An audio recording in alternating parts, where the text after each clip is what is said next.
तर मी एक video post केला होता की मला काम मिळालं, त्याच्यावरही बरेचशा कमेंट आल्या की काय काम होतं. तर तिथे जेवणाची पॅकिंग करायची होती फक्त आणि पगार होता 20,000.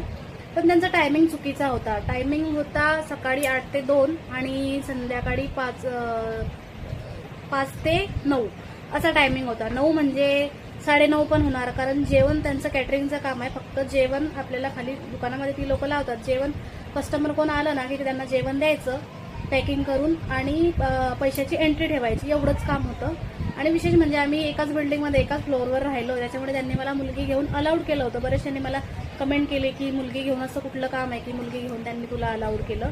तर ते आमचे ओळखीचेच आहेत, एकाच फ्लोअरवर राहिलोय आम्ही, त्याच्यामुळे मला त्यांनी अलाउड केलेलं, कारण त्यांना पण कोण भेटत नव्हतं आणि त्यांचा टायमिंगच चुकीचा होता.